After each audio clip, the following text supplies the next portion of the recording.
Hey there, welcome to Karma Kazimoto. My name is Justin, for those of you who don't know, and in this video I'll be talking about the 2018 Royal Enfield Himalayan, which is new to the US this year. There happens to be one down in my garage right now. So, yes, spoiler alert, I bought one and I have it here in Alaska. That poses a big problem. There are no Royal Enfield dealerships in this state.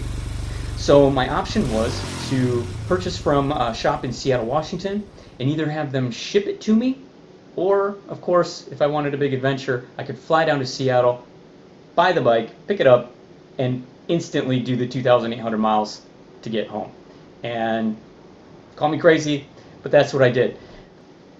Prior to this trip, I had never before done a long distance motorcycle ride, if you can believe that. So think about this for a moment. A brand new bike that I've never ridden. I had to fly down to Seattle to get it, which meant I had to bring gear and stuff with me.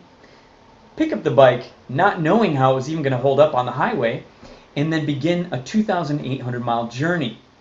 Along the way, I do some custom work on the bike, and then I have to cut up through Canada and the Yukon and all that, through some areas where you don't see a lot of people. So if you run into a problem, it's going to be 5 times worse than what it might have been if you're out in the middle of nowhere in a wilderness area.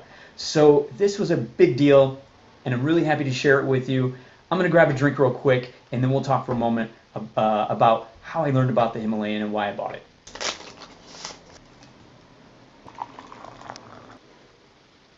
Okay, so getting into this story. About 3 years ago, I learned about the Honda Africa Twin, which is a dual sport bike that Honda was reviving. Looks good. I like the looks of it. It seemed like the perfect bike to have here in Alaska. And I'm coming from a place of having a street bike the Suzuki Bandit, that I'm not going to be taking on our long gravel highways that we have here in Alaska, right? So I learned about the Honda Africa Twin, and I was really interested in it, and I was kind of following what was going on and when they were going to launch it and all that. And then the day came where I realized that bike, for me at least, too expensive. Not that it's that expensive, comparatively speaking, to, like, say, a BMW or something like that, but still, for me, too expensive, especially with our short riding season here, and way too tall. I'm 5'6" with a 30-inch inseam, and I just don't want to have an adventure bike that, if I dropped it or whatever, I can't pick it up again. Or when I get on, I always feel uncomfortable, or every time I go slow or come to a stop, I can't hardly touch it, all that. That's not fun for me. So at some point, I kind of gave up on that bike. And I'm sure anybody could point out that there are some other sort of off-road worthy bikes, but what I was going for was something that was more dual sport, that I could, like, do a big long highway trip, but also do some of these long gravel backcountry roads and things like that we have here in Alaska. And we got some doozies. I mean, we have gravel highways that go through wilderness mountainous areas that are like hundreds of miles long, right? So 2 years ago then, I think through the UK's bike magazine, I learned about the Himalayan. I saw that bike, and I immediately thought, that's my style. It looked kind of older. It looked more simple. It looked just kind of rugged and durable. It looked like something I would have some fun on, and that would kind of, it would just suit me really well. And of course, they were claiming that, especially being made in India and for the Indian market, they were claiming that the seat height was going to be lower. The bike was only going to cost $4,500, something like that. And my gears were turning, and I was really interested. Unfortunately, they weren't going to bring it to the US. They were going to release it in India. So I wasn't getting my hopes up too big. But then the day came, late winter, early spring or so of 2018, when local motorcycle journalists in the US and motorcycle shops and gear, online gear sales websites, things like that, they were having people doing reviews on this Himalayan. I couldn't believe it. So, they all went down to Texas to the Shindig, where they rode the bike around on some guy's ranch and doing some trail riding and hitting some little jumps and things like that, and I thought that was pretty cool. So it did not take me long to decide that not only did I like the bike, but that the cost was right, again, especially for our short season here in Alaska and how much I might use it. But then also I started thinking, how cool would it be to be the first person, far as I'm aware, to have the Himalayan here in Alaska and put it through its paces, have my own fun time, but then also be able to shoot some video and then share that with the rest of the motorcycle community. So my mind was made up. Like, I really wanted to make this happen. I called up the shop in Seattle. They said I could put down $500 and hold the bike. Meanwhile, months would go by that I could keep making payments and pay it off. And then by the time I was able to actually fly down there and pick up the bike, I had it paid off. And that just meant one thing. I had to figure out my gear. I had to get the plates. I had to get the license, registration, all that kind of thing. And that's where the story picks up.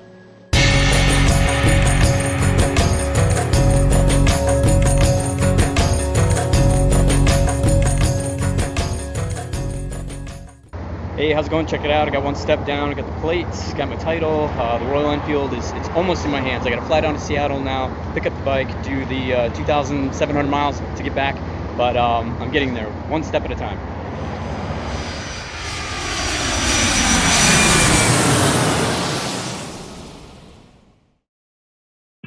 I landed in Seattle. It's I don't know, Saturday morning. It's just 3 a.m. or so I'm pretty beat, pretty wiped out, but I'm excited too because this is the real beginnings of the whole big adventure, picking up the Royal Enfield Himalayan and you know, hitting the road and riding it back to Alaska. So gonna be a big long trip.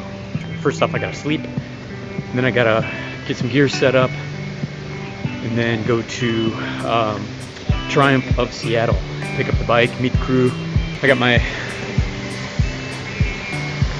helmet with me, but all my gear is most all my gear is at baggage claim, so I'm headed there right now, and I'll pick back up probably from a motel or something like that, or maybe at the shop.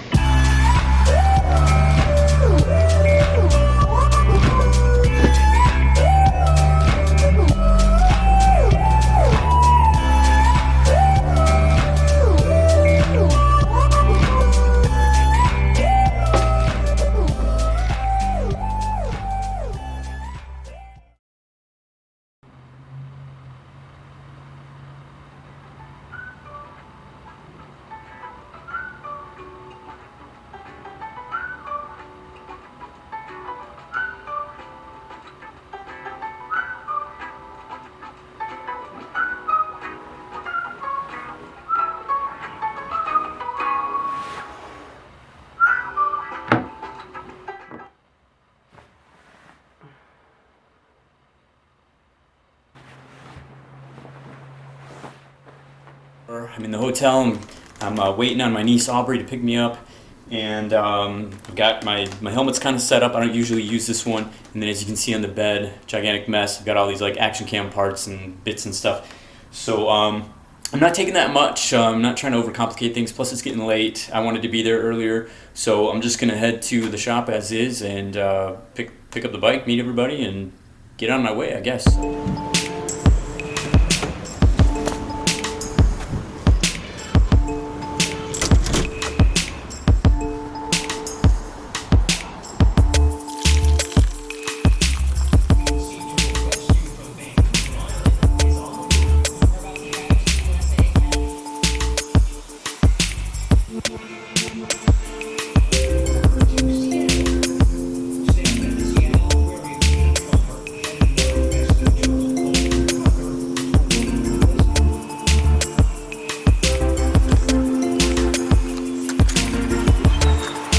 Someone's here to pick me up. Hey, how's it going? This is from Auntie Dee Dee. We were talking and we were like, you know, I bet she really needs a book right now. So you got a book. All right, cool. Thanks for picking me up. I got so much gear in my room. Oh, really? Yeah, tons of gear. I gotta come back here. I had to get the room for another day, another night, just so that I could come back and load up. Yeah. We made it. We're here. Triumph of Seattle. Thanks to Aubrey. You ready? I'm ready. All right. We're gonna do this. We're gonna pick up the bike.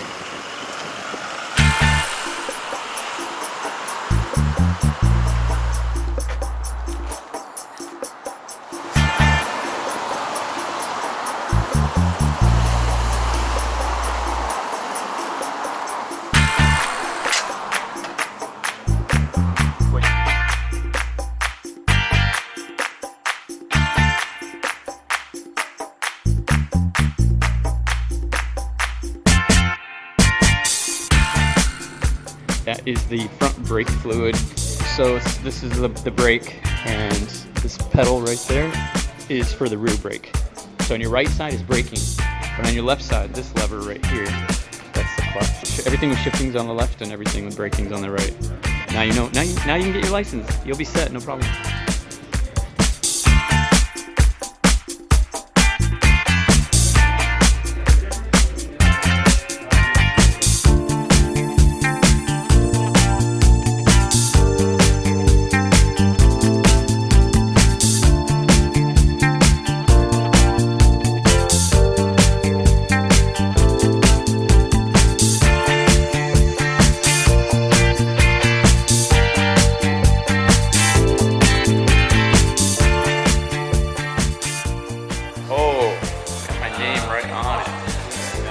Yes.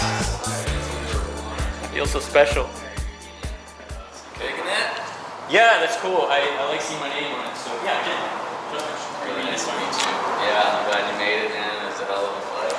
Yeah, I was tired as hell. I got up a little bit later. And I had so much to do. We were just not knowing about the deer situation in the boxes. And Yeah. her great-grandfather took a Vespa from like northern Alaska to the southern to the South America in the late 60s. Yeah. Documented the whole thing, wrote about it, and then when he got back, he would go and give talks and discussions and slideshow presentation. So do you want to take it for a spin? I do. I gotta go over and get my helmet. Yeah, take it around the block, take it for a test ride, and see if it's something you really want to do. Oh, I can still bail at this point? You can still bail at this point. Or actually, no. You registered it. It's a little different. That's right. Yeah, I registered. So if I don't like this thing, I'm stuck with it. So is there anything that you can tell me about it? Anything to kind of point out, or? We're still learning, you know, the ins and outs of the bike, but everybody's been really pleased with it so far. Everybody who has had a pre-order and came and seen their bike has taken it home and loved it ever since. So we're still in the early stages. People just started picking up their bikes just about a month ago. And I talked to a gentleman yesterday. He was the first person who gave me kind of like a detailed report, because a lot of people have brought their bikes up north and are a little bit further away. Okay, so cool. I can't talk to him too much. But yeah, he said he took his on the freeway for the first time yesterday and it handled it pretty well. He said it can get up to 80 miles an hour, but it's probably happiest right around Yeah, but that's 65. better than what I've been hearing too. And Yeah. some comments that I've heard online from people kind of doing reviews, it's like I don't even understand why they try to compare it to some other bigger, fancier. Yeah, and they want to match CCs for CCs. Yeah, right. And so a lot of people are trying to compare this to a DRZ 400, where that's going to be a much more focused bike on the off-road, where this, I believe, is going to be a more pleasure to ride on-road, and you just have a lot more classic style and feel, and you can tell this bike has more soul than the DRZ. I like it. It's good. I think I'm gonna have fun. Yeah. Okay, I gotta get back in the car and get stuff and then come back. Is that easy for you? Alright. Yeah. Here you are, Justin. Oh, hey. Very cool. Very nice. We've got some other stuff here for you. So we have your owner's manual right here. There's that. We got another key in here. So you have your first service in 300 miles. It is critical to keeping your warranty, so just make sure you have some documentation. I will. Either the service being done or the parts purchased for the service. So, just essentials. Right, Nice I believe to you. have. I believe you now. It's there. It's all in there. Drivetrain, it is chain drive, something that you're used to. The center stand makes it super easy to maintain the chain. So on your trip, I would really recommend lubing this every other tank of gas. Okay. It's super easy with the center stand. I brought some Any lube with kind of- me as well. Yeah, cleaning, lubing is a breeze. Make sure all your lights are working. So when the bike's on, the headlight will be on. High beam, low beam. We also have this trigger right here. It's kind of a flash to pass. Just tell people, hey, what's nice. up? I'm coming. Okay, that's cool.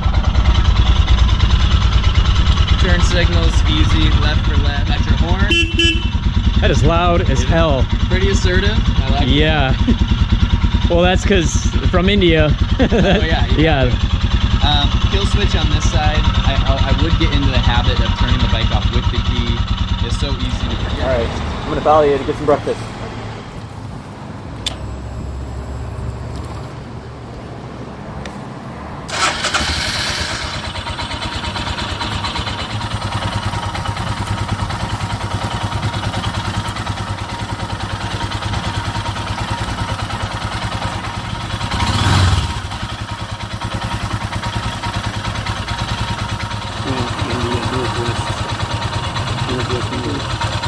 Engine smooth. That feels great.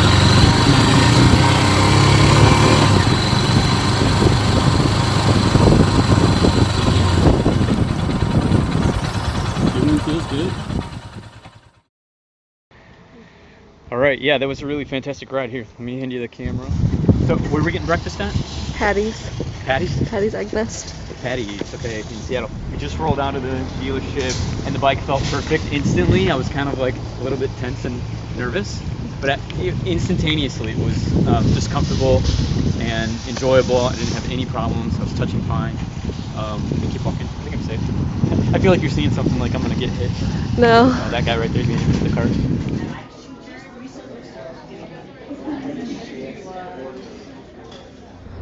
Well, we made it. Had breakfast, now we're back at the ranch, so it's time to say goodbyes and get all my stuff packed up and get out of here. So, hope you had a little bit of fun. It was fun, yeah. I know you'd lie anyway, I would. No, it's fun. Okay, I've alright, never cool. been to a motorcycle shop, so. Okay, well, that was a good one to go to. They got some really cool stuff there. Bye. Bye.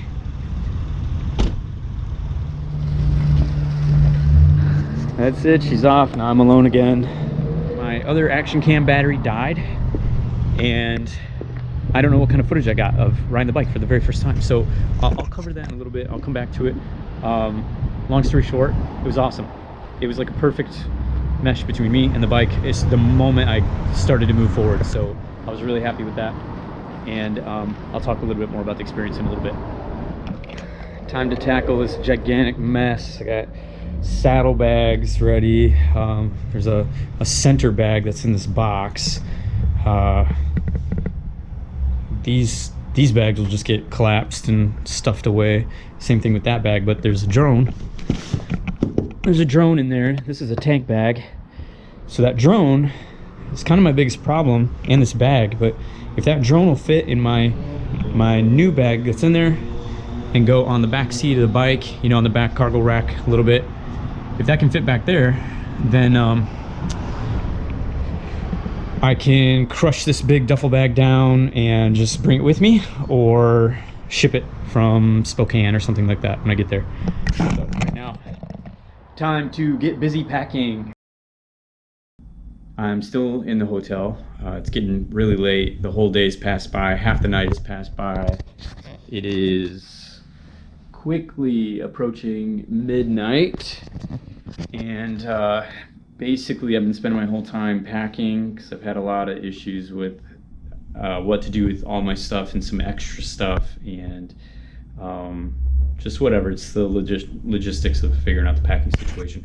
My biggest issue has been that there was no hard panniers for the Himalayan. They didn't arrive yet. And I knew that might happen, so I brought my own saddlebags. You know, that's causing me to keep all my stuff with me, even things that I was going to ship home, like, you know, extra luggage that I brought here, and then I was just going to ship it home when I was done. I'm going to keep that with me, take it all to Spokane. When I'm in Spokane, I'll have a little better opportunity. It'll be a little more convenient to ship some things. So basically, you know, I brought these with me. It's a Tourmaster. They're kind of old, but they do the trick, and they're adjustable. So I've got them set to go on the bike and fit pretty good right now. This massive Eddie Bauer duffel bag, that's, you know, what I put everything in when I, you know, coming here. So it has the big drone still in there. It has an extra duffel bag in there, which is going to be my center tail bag. When everything gets situated, I got a tripod in there. That just has my laptop and some clothing, so it's pretty light. That's kind of it, but you can see this is massive. I mean, it's going to look a little silly on the bike, and it'll be harder to keep it settled and keep it strapped down tight. So I may have to stop and get some better straps or bungees on the way. The only stuff I got going on is just my gear's ready to go. got some things charging, got the camera hooked up on there, and I was really happy with you know, the shop, Triumph of Seattle. That was cool. I was even more happy to have some help. My niece Aubrey showing up and riding me around a little bit. I didn't have to get an Uber, and I had somebody to talk with and somebody to record some things, you know, while I was picking up the bike. So it was great. And now I'm beat, and I'm gonna get some sleep.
Pulled off the highway to take a break. I'm in Easton, Washington, and I have gone, according to Rever,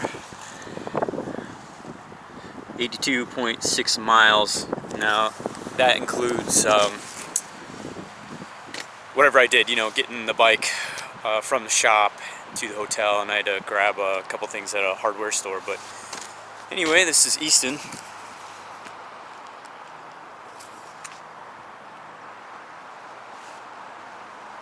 The bike did well. Nothing has changed except you can see here, I'm starting to get that color in the stainless steel. So it ran strong on the highway. It was good. I could easily do 70. I was doing 75. I almost pushed it to 80.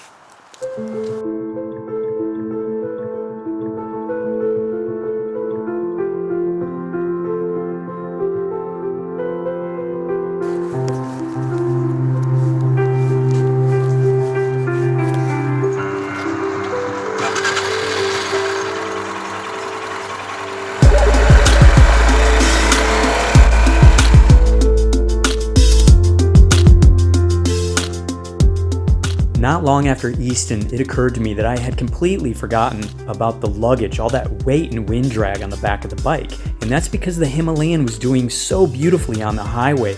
I was cruising from 70 to 75 miles per hour for mile upon mile. Occasionally I'd hit 80 when passing other cars, and I rarely got past myself. So originally I thought I'd have to ride 65 miles per hour tops all the way back to Alaska and go mad in the process. But by this point I knew that that was not a concern at all. So I wasn't thinking about the bike really, or the luggage. I was just enjoying the ride, and I was thinking ahead to getting to my client and friend's house, Phil Lincoln, where we would start doing the custom ceramic work on the bike.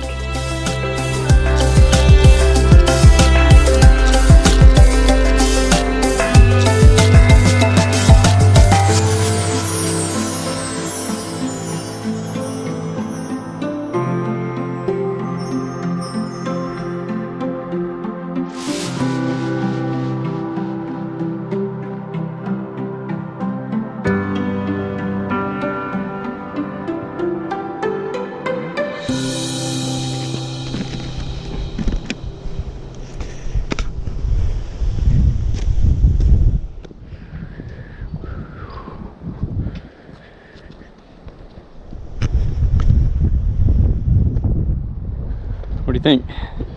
I think the black is going to match really nicely. And I think there's a tungsten color that might even tie in this titanium or this Yeah, like a titanium or color. kind of a nickel. Yeah, sometimes nickel absolutely. looks that color.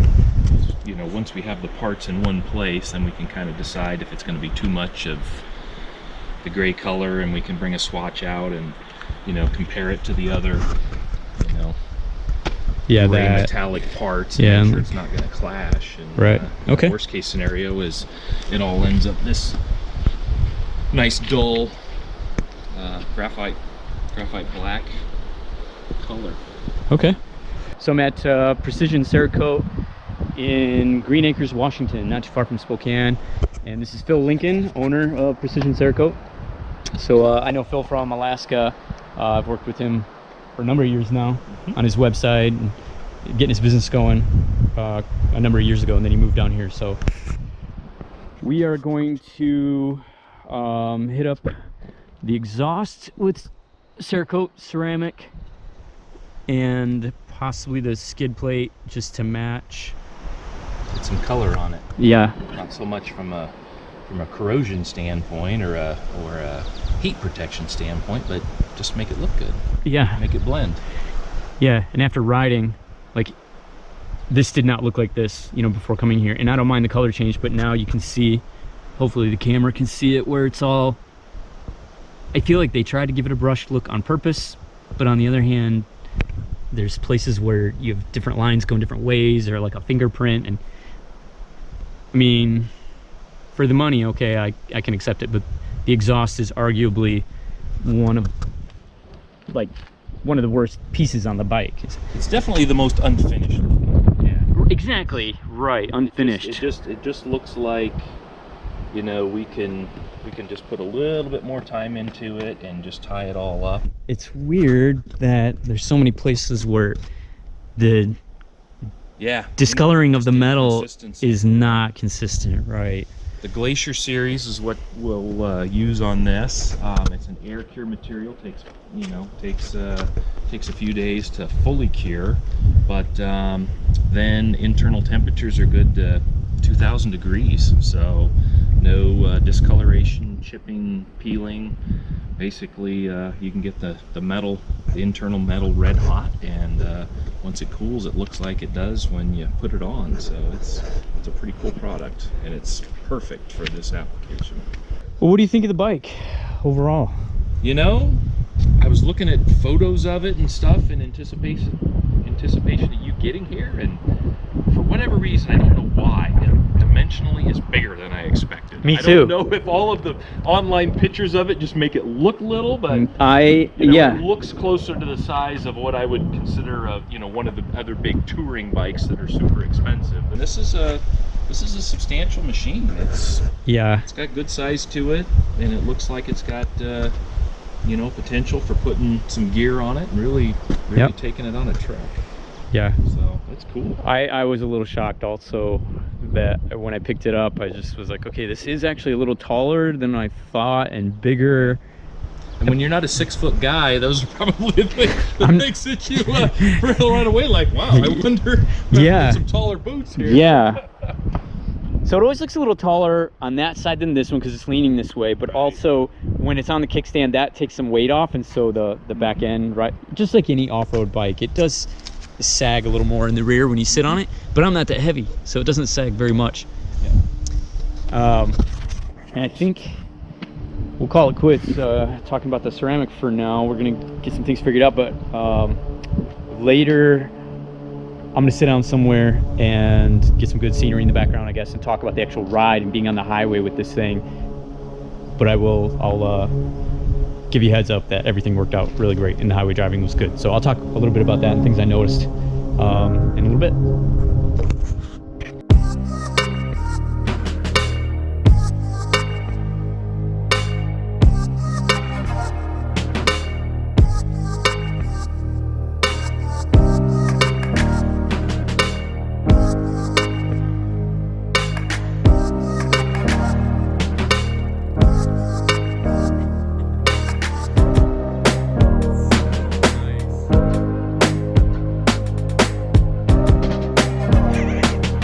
trying to see.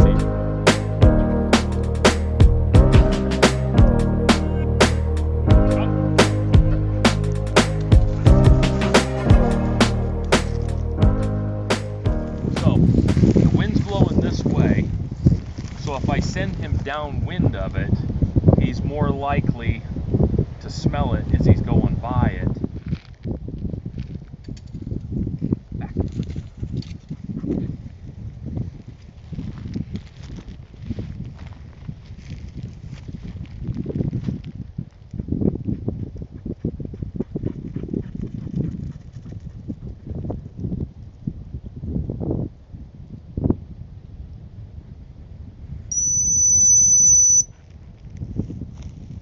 Back!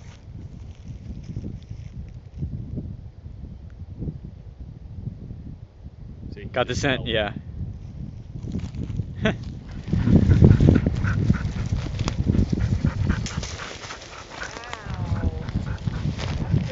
That was pretty awesome. I'm impressed.